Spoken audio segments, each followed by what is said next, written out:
Je dois dire que cette cérémonie est parrainée par le président de la transition, chef de l'État, le colonel Assimi Goïta. J'ai donc l'honneur de le représenter ici, à côté du ministre. Je voudrais saluer Madame le ministre pour son initiative, très heureuse, et saluer aussi ses collègues ministres qui sont venus nombreux pour l'assister et montrer une forme quand même de solidarité gouvernementale. Je sais que beaucoup sont très occupés, mais ils ont fait l'effort d'être là. Je voudrais saluer aussi les ambassadeurs. Vous savez, j'ai bien compté, je regarde bien les pays qui sont là. Et la présence de beaucoup n'est pas due au hasard. Ce n'est pas une simple formalité qu'ils font. Il y a, vous savez, la formation professionnelle au Mali se développe beaucoup dans les relations avec certains pays. Il y a des pays où même j'ai été présent, on a signé des conventions sur la formation des jeunes. Il y a d'autres, le ministre a dit ici, qui donnent beaucoup de bourses pour la formation des jeunes. C'est important que j'insiste là-dessus parce que vous savez, dans la bataille que nous menons, la lutte contre le terrorisme, il y a des acteurs dont on ne peut pas ne pas parler, parce que l'avenir du pays dépend d'eux. Il y a bien entendu les militaires, même si c'est la fanfare qui est là, ça c'est pour nous égayer, mais la réalité c'est que nous sommes là tranquillement parce qu'il y a des militaires qui sont en train de se battre sur le front. Il y en a même maintenant, certainement, qui sont dans des combats et donnent même leur vie. Ces hommes et ces femmes, nous ne pourrons jamais les remercier suffisamment. Et nous sommes bien placés au Mali pour le savoir. Parce qu'il y a des zones du Mali où on ne peut pas se réunir comme ça, à cause de l'insécurité. Et si nous arrivons à le faire ici, c'est parce que nous sommes sécurisés. Et donc les hommes en uniforme au Mali, je dois leur exprimer au nom du gouvernement et de tous les Maliens notre reconnaissance infinie. Je les appelle souvent, pour ceux qui comprennent Bambara, les monnaies Bodéon. Ceux qui ne comprennent pas le Bambara, vous savez, quand vous avez la colère, il y a un événement, vous ne pouvez pas vous en débarrasser. Celui qui vient vous aider à extirper cette colère, c'est celui-là qu'on appelle les monnaies Bodéon. Le Mali était perdu en réalité. Nous n'avions plus de pays. On avait quelques institutions de façade, des dirigeants qui voyagent, ils sont dans les conférences, ils ont des smartphones, ils descendent des avions, tout le monde est content d'eux. Mais ça, c'est la capitale. Ça, c'est purement formel. Dans le pays, il n'y avait rien. Nous avions perdu notre pays. Et les hommes en uniforme sont venus nous restituer notre pays. Ils nous ont restitué la confiance. Ils nous ont restitué notre dignité. Et avec cette confiance, notre peuple peut tout faire. C'est pourquoi je voudrais encore les remercier et leur dire notre gratitude infinie aux hommes de tout, aux militaires d'une façon générale. Depuis le chef suprême des armées, en passant par le ministre de la Défense, le chef d'état-major des armées, aux soldats et aux caporaux qui sont sur le front. Je voudrais aussi rappeler que dans la lutte contre le terrorisme, il y a bien sûr le côté militaire, mais nous sommes tous d'accord que la question militaire seulement ne résout pas la lutte contre le terrorisme. Il y a beaucoup de terroristes en réalité qui sont devenus terroristes sans aucune conviction. Ceux qui ont la conviction pour être terroristes, là, ils ne sont pas nombreux. La plupart, c'est le désespoir, c'est le manque d'avenir, le manque de perspective, souvent l'esprit de vengeance, on a éliminé leurs parents, ils s'engagent.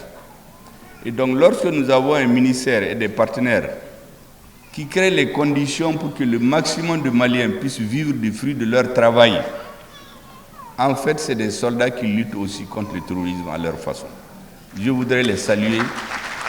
Saluer Madame le ministre, ses collaborateurs et les pays qui nous appuient dans cette démarche. Vous avez le Conseil national du patronat du Mali, qui est le partenaire privilégié. En fait, on peut imaginer qu'on parle politique, mais la réalité, une politique qui ne repose pas sur une économie, une armée solide, c'est du vent. On a passé le temps à le faire. Je pense qu'il faut qu'on s'arrête un peu maintenant pour construire une bonne armée et créer les conditions pour que les citoyens puissent avoir du travail. Et ça, c'est leur formation.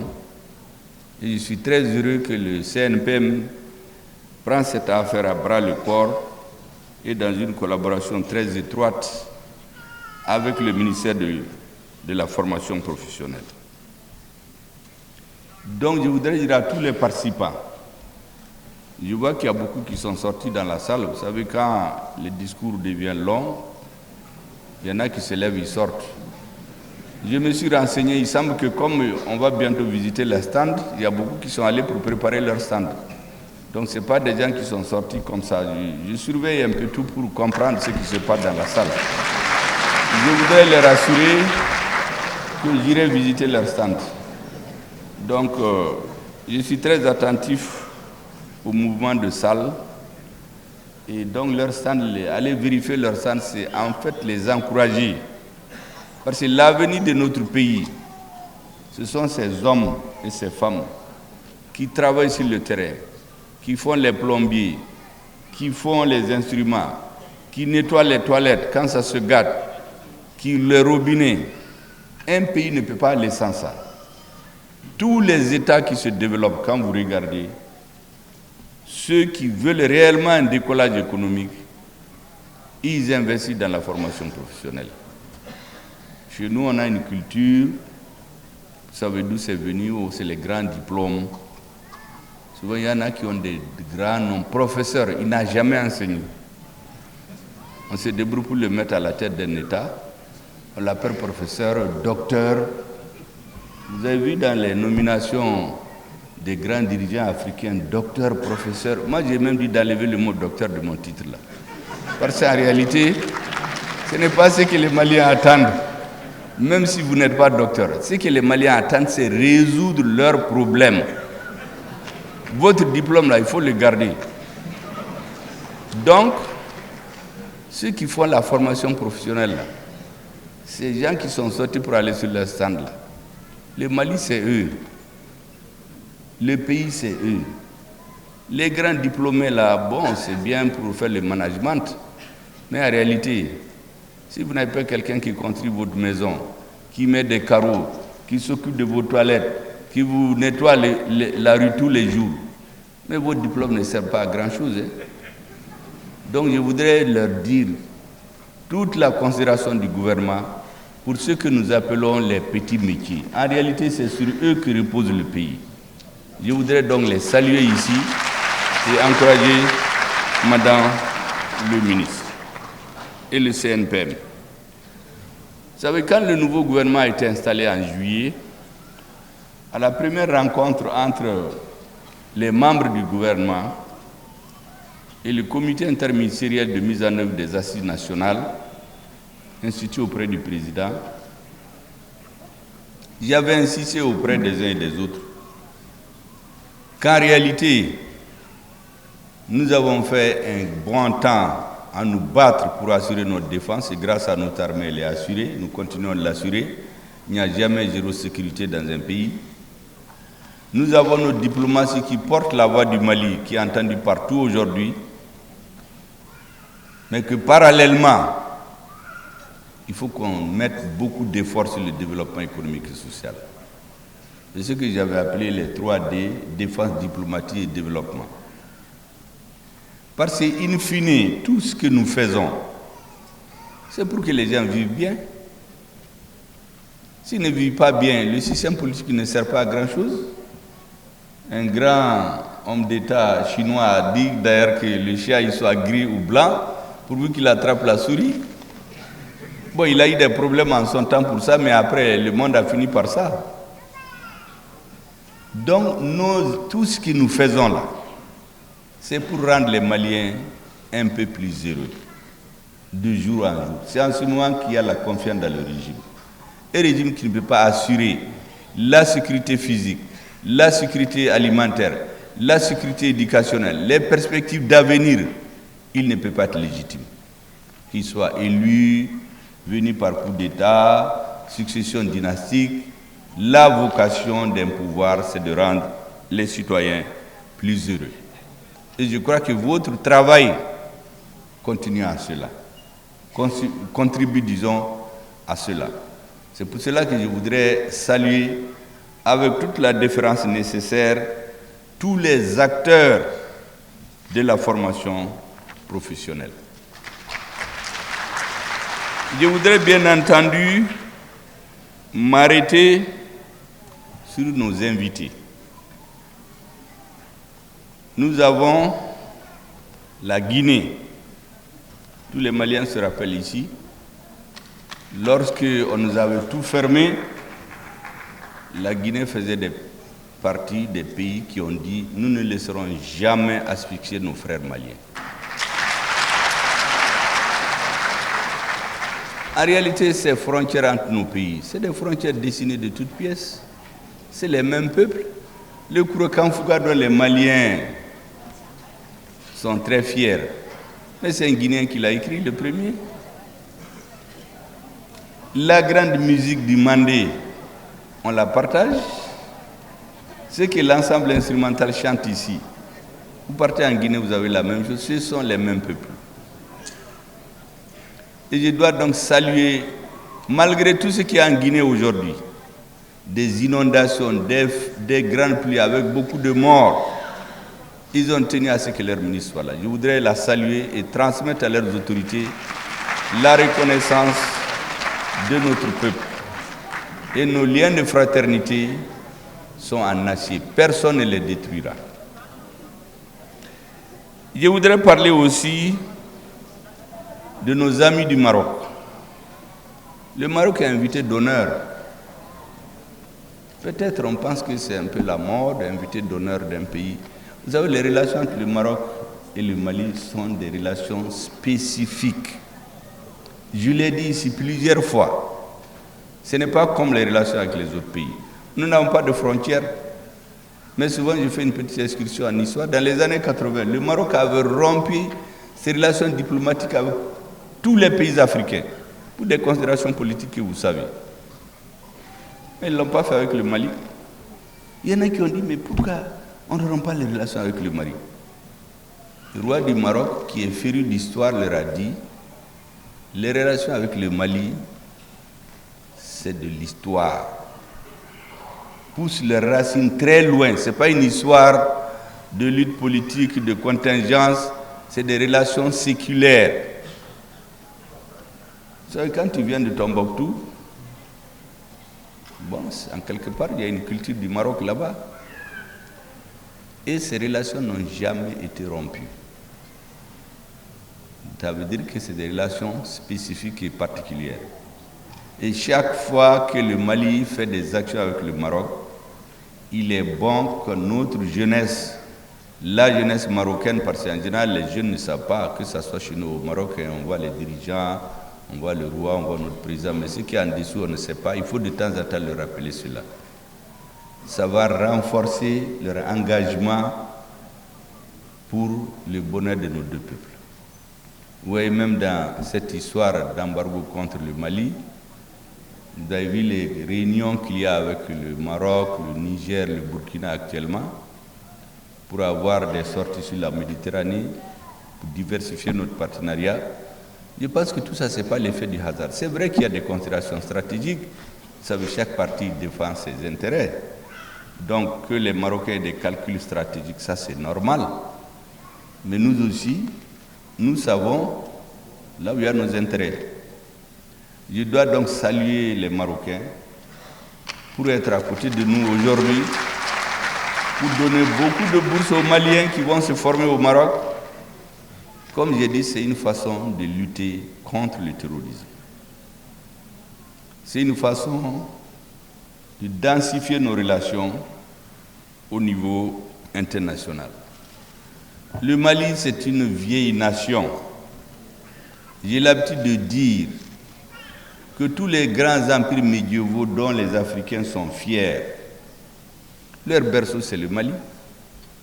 Le Ghana, c'est vrai, il y a l'état du Ghana, mais ils l'ont pris en mémoire de l'empire du Ghana. Son berceau, c'est le Mali. Le Mali même, c'est la même chose.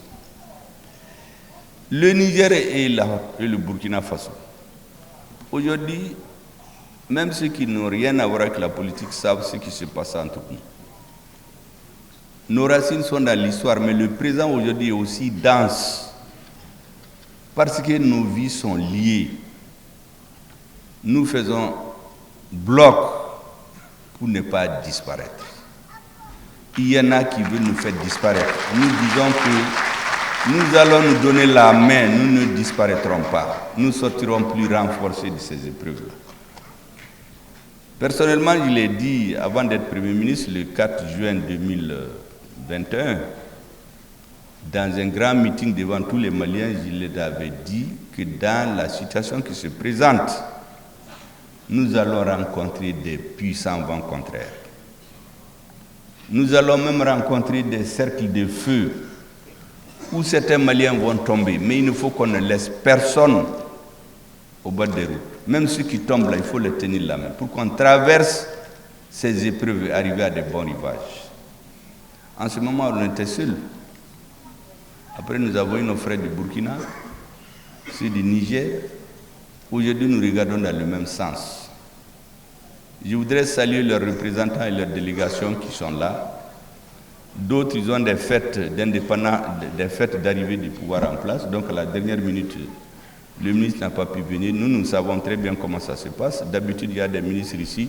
C'est le dernier jour que je leur dis, bon, vous ne pouvez plus faire le déplacement parce que pour des raisons de force majeure politique. Donc, c'est arrivé à certains ministres, comme celui du Burkina, du Niger, mais ils ont envoyé des fortes délégations. Comme le ministre du Maroc, on a eu même le plan de vol du ministre, mais à la dernière minute, son chef lui a dit qu'il y a des urgences à caractère politique. Et c'est pourquoi il a tenu à envoyer son représentant. Je voudrais donc saluer nos amis du Niger et du Burkina Faso et leur dire qu'ils peuvent compter sur le Mali. Rien ne nous arrivera. Nous allons nous tenir à rencontrer les vents contraires et les cercles de feu à Troyes. Et d'autres Africains, je suis convaincu, vont nous rejoindre. Parce qu'il est temps que ceux qui montrent le chemin, on ne les laisse pas seuls, qu'on les soutient. Ce que nous avons demandé, qu'on nous laisse en paix. Nous ne sommes contre personne. Tous les peuples sont amis. Si ça s'est compris, il n'y a pas de problème. Mais nous ne sommes pas naïfs, il y a les calculs géopolitiques. Cette histoire de terrorisme, tout le monde sait que c'est fabriqué. Et il y a même des grandes personnalités, des grandes puissances qui expliquent que c'est eux qui ont fabriqué le terrorisme contre les soviétiques. Après, il fallait les utiliser à autre chose. Maintenant, les amener en Afrique. Si on est conscient de ça, il faut s'organiser pour se battre et survivre. Entre nous, Africains, il y a des jeux d'intérêt. Mais nous ne devons pas oublier l'histoire. Nous ne devons pas oublier nos peuples. À Sikasso, récemment, j'ai tenu un discours où j'ai dit que le sud du Mali, c'est le nord de la Côte d'Ivoire. Le nord de la Côte d'Ivoire, c'est le sud du Mali. Le fondateur de la République de Côte d'Ivoire, quand il voulait lancer ses grandes activités politiques pour s'imposer dans l'histoire, c'est au Mali qu'il est venu tenir son congrès. C'est pas ailleurs, hein? C'est à Bamako. le congrès du RDA de 1946.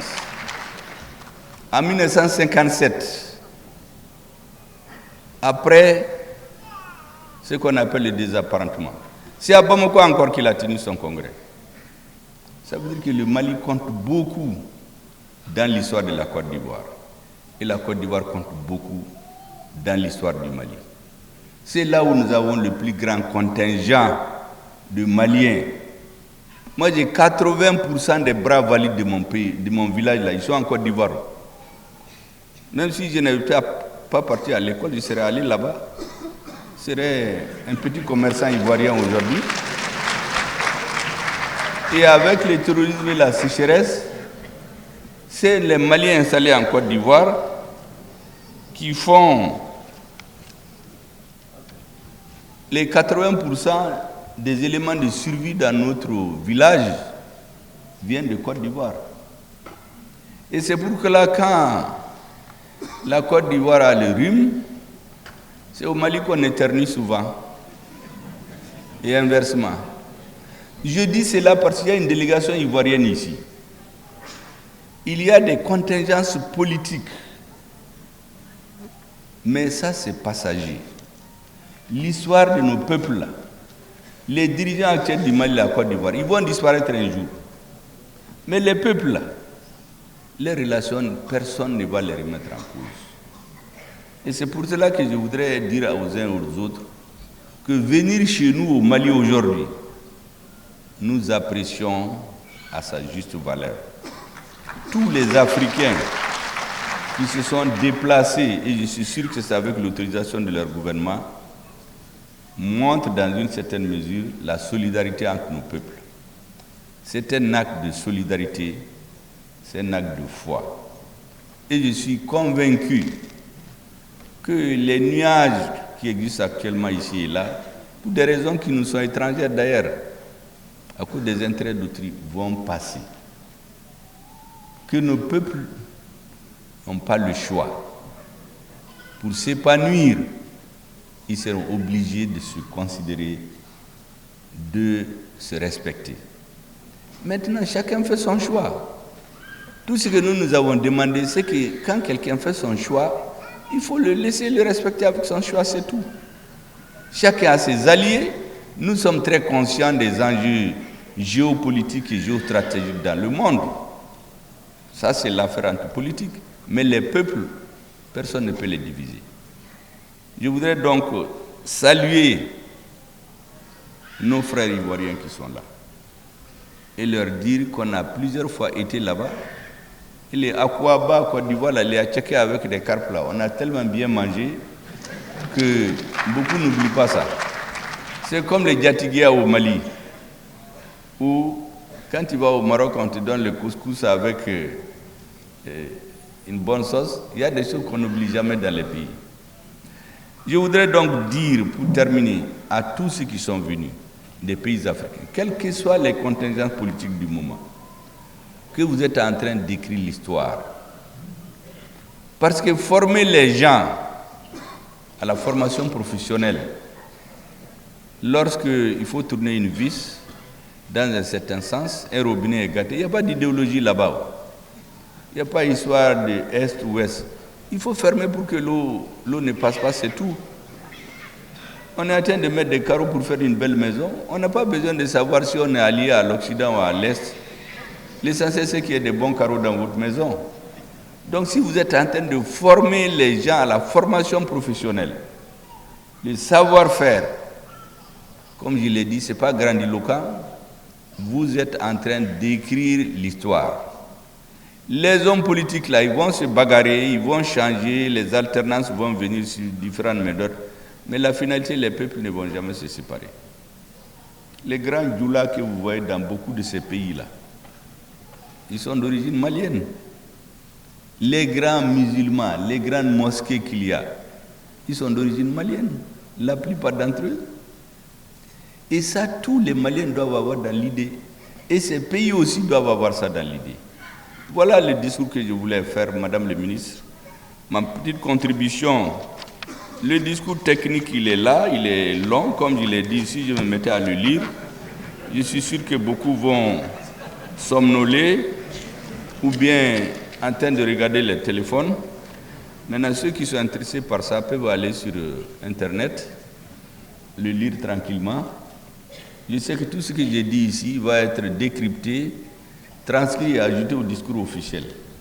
Donc pour ceux qui veulent tout savoir, là, ce que je voulais dire et ce que j'ai dit, vous partez sur la page YouTube de M. le Premier ministre du Mali et vous allez tout voir.